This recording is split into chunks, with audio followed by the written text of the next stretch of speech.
All right, welcome back, YouTube. Haven't posted a video in a while. I am working on the 57 Power Wagon. Well, I've been working on all kinds of things, but specifically I've got a Warren hub and this brand new NOS. I had it installed on my truck and I went and pulled it out of the shop the other day and I could not lock in the driver's side hub. For some reason, when I articulated it, it would not turn. So if you, I'll just put the camera down here. So if you take a look right now, it'll go into the free position, no problem. And then when I go to actually lock it, it's stiff. So originally I pulled it off the truck thinking, oh, there's something wrong with the actual axle. So I pulled it off and then it did the same thing. The passenger side turned no problem. So I'm going to attempt to take this apart. I'm going to take you along with me. So let's get to it. Okay, so these hubs are discontinued. This is a 16 spline hub. So these were found on some of the older Dodges and they were not factory. But of course, if you don't want to have all that drive gear turning, you can disengage the hubs and that'll just put less wear and tear. So what do we got? We've got a clip on the back here, and then we've got these two Allen heads here. So I'm gonna go ahead and, like I said, I'm just gonna intuitively work through this. There's nothing really online about it. So I'm gonna go ahead, take the snap ring apart like that, and see what you can see. It actually articulates, comes down. I'm going to put it in the free position and leave it that way and take these two off. Now, these are a really nice feature if you're not using your truck off-road and you're using it on the pavement more, then this makes it easy. But if you're transitioning to pavement, then you can easily go and turn and remove the freewheeling. But it was snowy the other day when I pulled out the truck, and of course I went to go put it in four-wheel drive so I could move it with ease, but I was stuck. So now let's see if this, there we go. That's not much to it, but I will index so that it's on the proper side.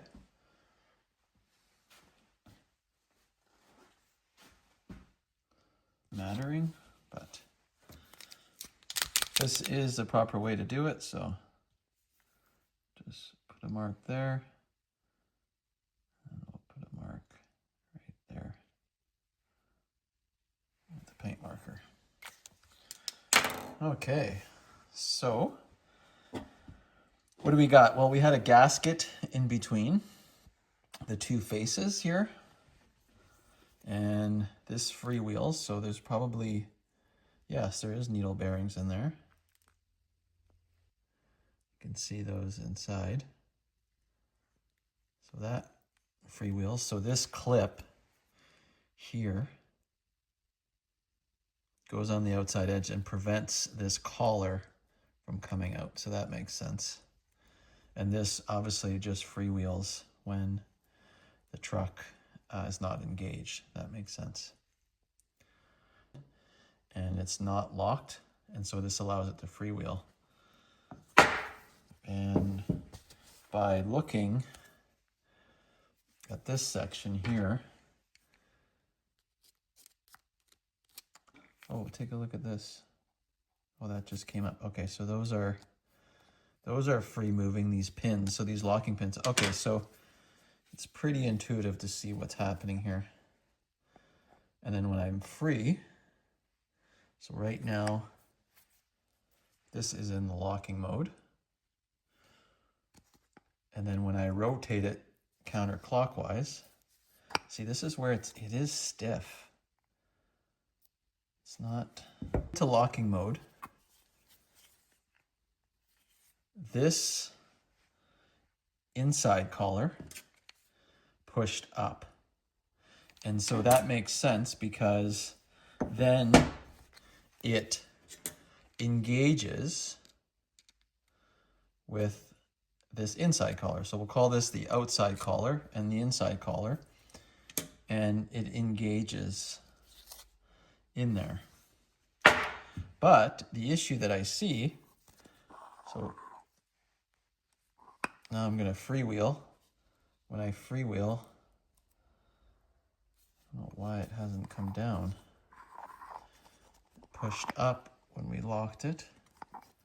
So see, there's something in the cam here that's not right. So, oh, I see. So this is actually in here. It's hard to see with the camera. This is actually, it's actually like a screw thread. And so it pushes it in and out.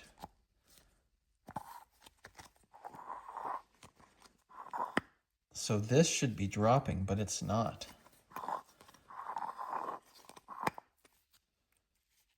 So, and that makes sense. That's why it's not engaging properly. So I'm gonna go ahead and we're gonna take the knob off. There's an Allen head right at the bottom here. I don't know how, oh, that didn't take much at all. So we'll go ahead and remove this, like so. Right now it's in the lock position. So it's pushed up so that it can engage. So now you can see as I move, there's the threaded part there.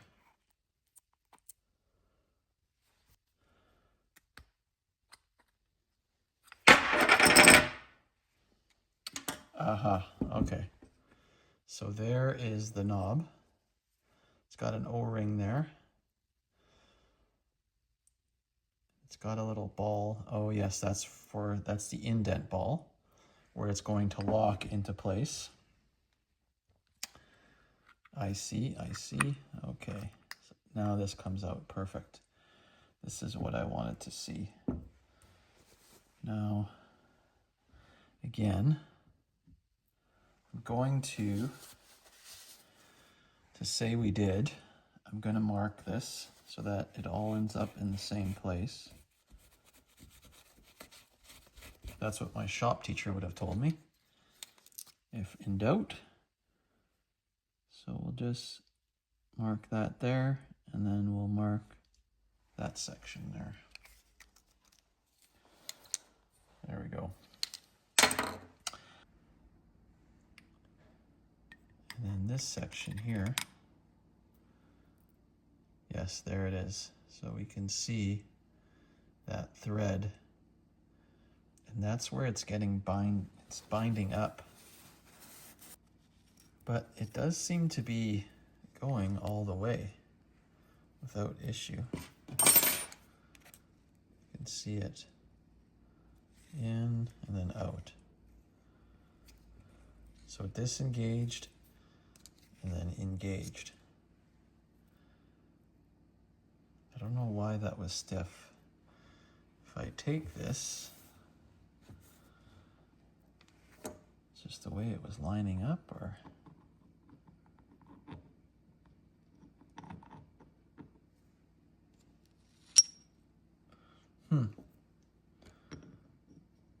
this goes on there fine.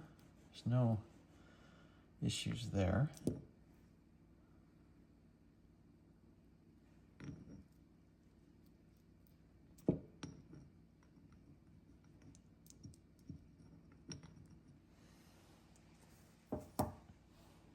Okay, so I'm just going to go ahead and reassemble the assembly. And just now that I've kind of looked at everything, just want to see what potentially could be binding it up there. So I'm going to put this down so I can drop this in here.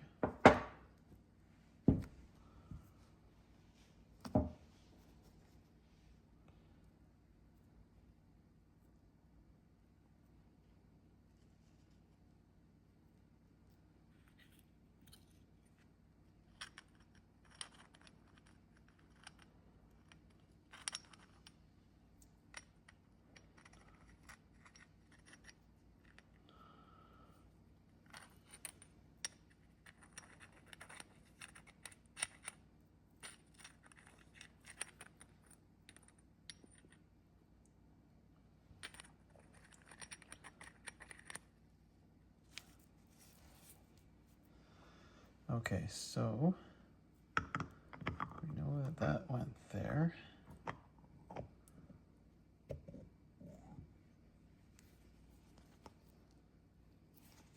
And then the pin from there needs to lock into place, but I don't want to over rotate this. Oh, there it is there.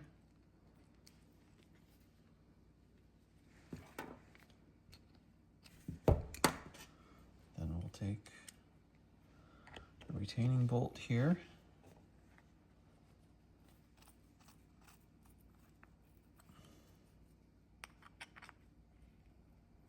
This was not tight at all when I took it apart. I'd have to get my actual proper drivers. Okay, so it is in freewheel. When we go to lock, it just comes up and locks into place. Now,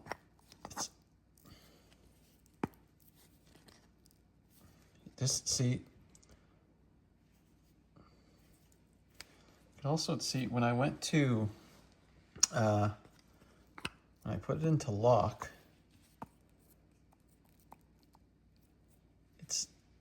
when I go to freewheel it, I don't know if I put pressure on the back. Oh yeah, maybe that's just because it's coming down uneven, but this is pretty free. So there's free.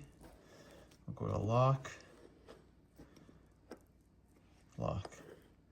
Now what I'm doing with my hand is I'm putting some pressure against this outer ring, this collar here, so it goes down.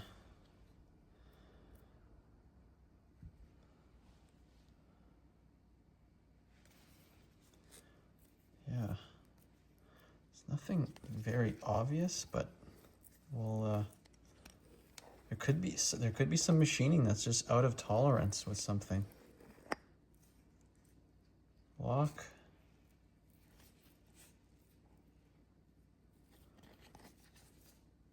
Because I'll tell you, when I spin this to unlock or to lock position, there's barely any threads there. It's just catching it back.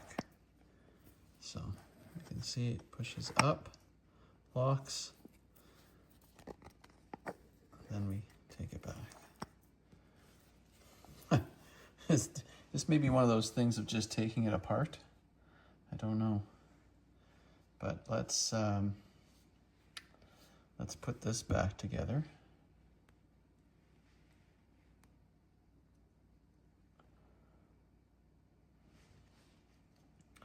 This ring does not need to come out, so I'm going to put this ring back in here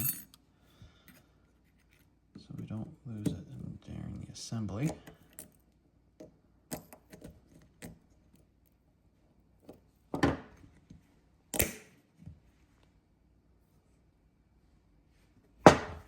Now bring us in. Sometimes what I like to do is just rotate it, make sure it's not binding up. Perfect. There you go. So now I can go ahead, put these two faces together.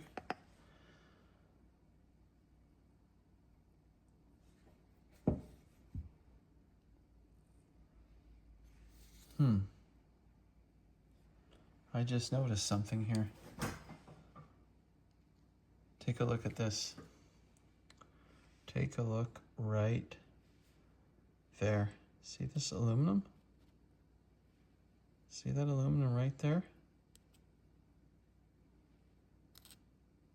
Look at that. Those little chunks there, probably from machining. That was the problem. I just noticed that on the face.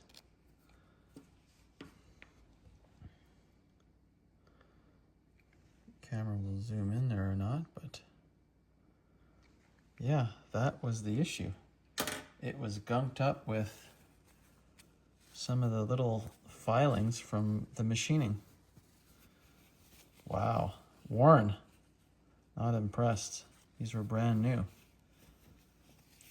Probably done on a Friday. I don't know, but yeah, we can see That just caught my eye. There it is, there. You can see. There it is right there. So, the moral of the story on this one is if you're getting brand new hubs, take them apart, clean everything, and re-grease it because there's still some machining bits in there. And I bet you that's what was binding it up.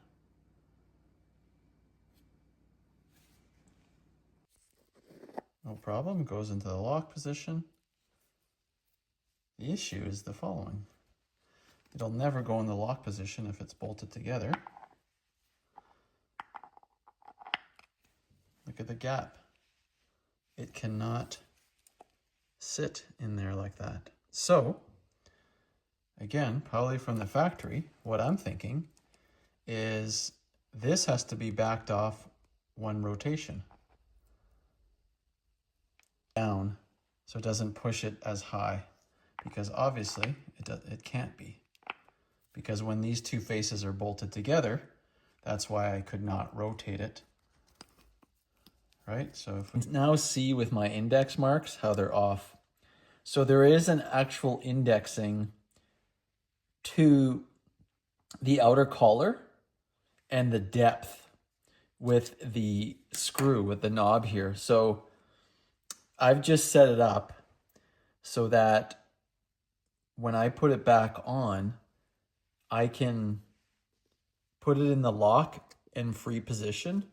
However, the indentation ball that clicks this into place, when I turn it to lock, it's not quite there. So I'm gonna move it over.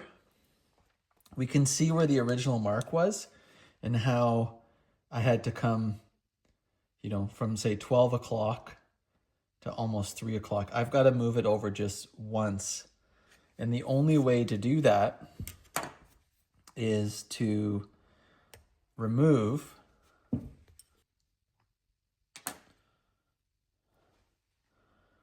can rotate this. We'll free and then lock so we can hear it. Nice and easy. Nice and easy. That solved the problem. So if you got some value out of the video, please give it a thumbs up. Consider subscribing and leave a comment below if it's helped you fix your worn hubs. Okay, we'll see you on the next one.